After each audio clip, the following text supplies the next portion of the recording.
Massive water we just walked Hey, there through. go our kayaks and cooler.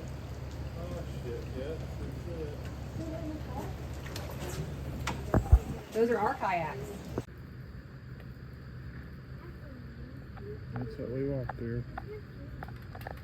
I guess we...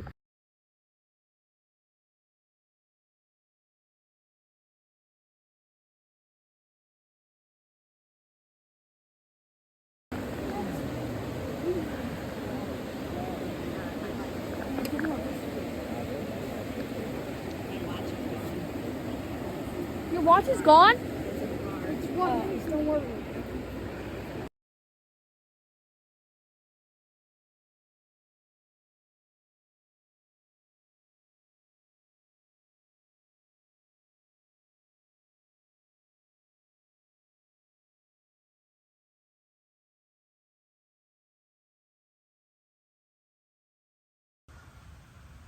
All right, here we are a week after the flash flood in Riversedge. There's the turn to get out of the campground that we were trying to get to.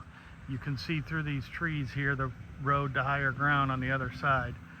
And then this is the little, this area right there is the low water area on the exit out, the road out, that was keeping us from crossing the other side, not to mention the traffic jam that was on that road there. We do have tow trucks here on site today. And there goes Ethan's Suburban getting towed off. And then this, so this tells you how close the exit is. And if we pan this way, there's the river and its normal flow and banks. And then if we span right over here, here's where our car was found, pretty much where we abandoned it. Ironically, it was facing the other way though when we abandoned it. Matt's truck was right behind us. And then we pan over here. I've shared most of the story with everyone. This is the tree that we had the kids in during the worst part of it, when we weren't sure if we were going to make it or not.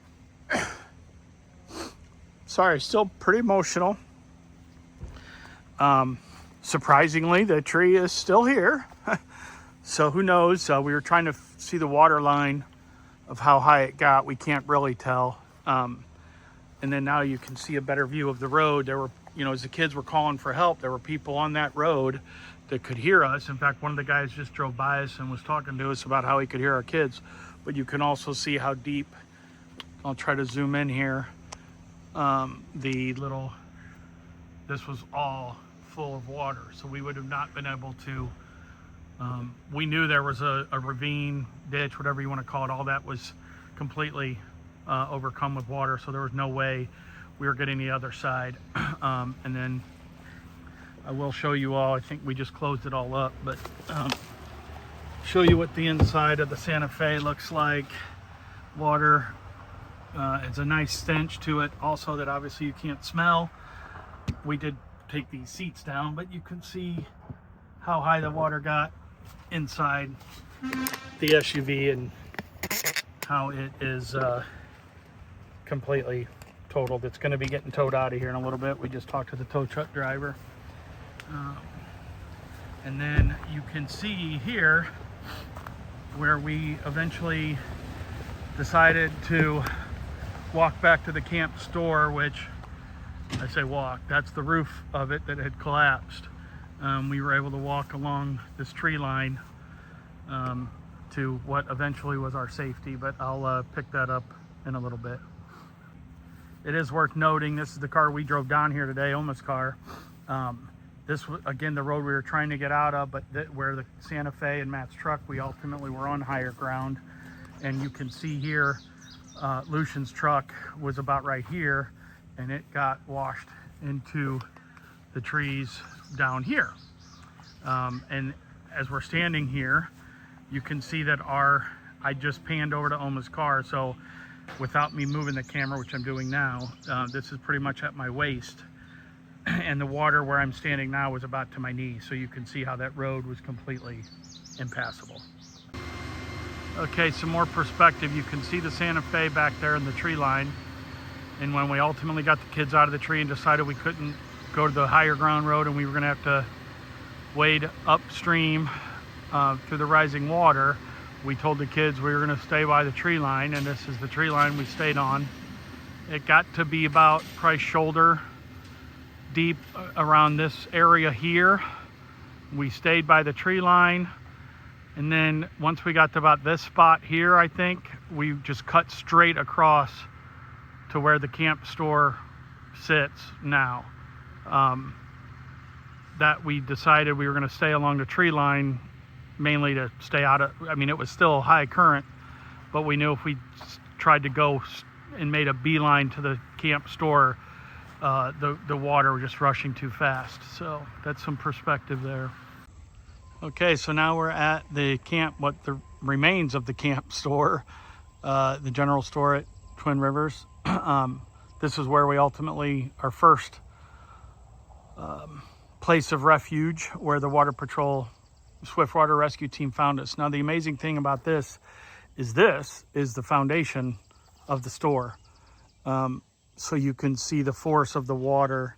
This is where the actual store stood, but it was swept completely off the foundation, and the river decided to put the remains of it here. There's a bunch of trees on the other side I'll walk to. As we were just looking at the damage, we're pretty sure the only thing that kept the store from getting completely swept away were these trees over here. You can see where it got hung up in partially. And there's a big washed out area here where we're guessing the river formed a little bit of a whirlpool, or probably, who knows? I'm not a hydrologist, but this is the back of the store. This is when I said we were crossing at the tree line. You can see where we had to cross to get here. Now, we were able to come to the front of the store, which would have been around right here, to seek refuge. And then when the Water Patrol did rescue us, initially, they took us from here, some of us, Elizabeth and the babies and the kids, by boat to the bathhouse, which we're going to be walking to here in a second. And then a bunch of us also had to walk by foot in the water. So a little bit more perspective. This is the bathhouse. If I pan this way, you can see, I'm going to try to zoom in. You can see where the remains of the general store are. So that's what we had to wade through. Again, they were able to take the kids, babies, and some of the folks that were struggling to walk by boat to the boathouse, but then there was a number of us, we had the rope and waded through, and it was waist deep for most of the time. There was a few spots where it got maybe in between the waist and the chest for me. But then as we got here and we're wading it out, it just kept rising and rising and rising. All right, there's the bathhouse and the roof. Still got a towel and some random things from the where the Water Patrol had us go to Refuge when they thought the store wasn't going to hold up, which obviously they were correct on. Interesting thing here, if we pan this way, one of the possibilities, I'll try to zoom in, there used to be a berm where all the trees and stuff is. That has traditionally been the highest point of the campground. Part of why they put us on the roof of the bathhouse was when we got here, you could still see the berm visibly, the top level of the rocks, but there on the left edge of this view, water was starting to overcome that berm. So the Water Patrol guys said, you know what, we're going to get you guys up on the roof, because as you can see, there's a brick building, and they knew it would hold up. We weren't sure about the roof holding up, but ultimately both did. Now, the interesting thing is I walk in here, or walk a little closer, I'll try to zoom in a little bit, is you can see the water line. And this was the wall me and Kelly and I think maybe 8 of us, while the kids and some other folks were on the roof. We were in the water here, and you could see it was starting to rise pretty seriously before they were able to get us and take us to the hill.